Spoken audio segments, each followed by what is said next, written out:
ماں باپ کے ساتھ سلوک۔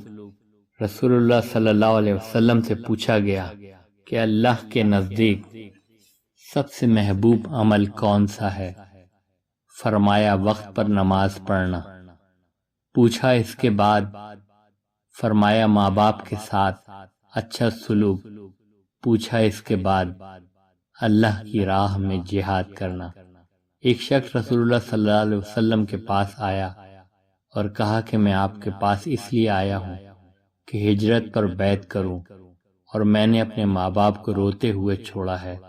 آپ نے فرمایا اپنے ماں باپ کی طرف واپس جاؤ اور ان کو ہنساؤ، اس طرح تم نے ان کو رلایا ہے۔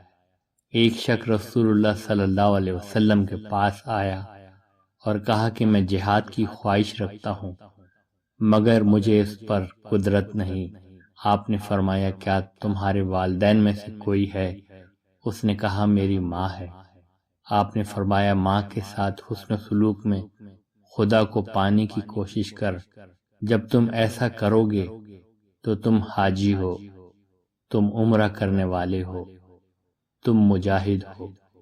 ایک شخص رسول اللہ صلی اللہ علیہ وسلم کے پاس آیا اور پوچھا کہ میری حسن صحبت کا سب سے زیادہ حقدار کون؟ آپ نے فرمایا تمہاری ماں۔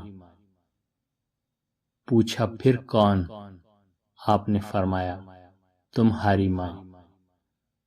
پوچھا پھر کون؟ فرمایا تمہاری ماں۔ پوچھا پھر کون؟ آپ نے فرمایا تمہارا باپ۔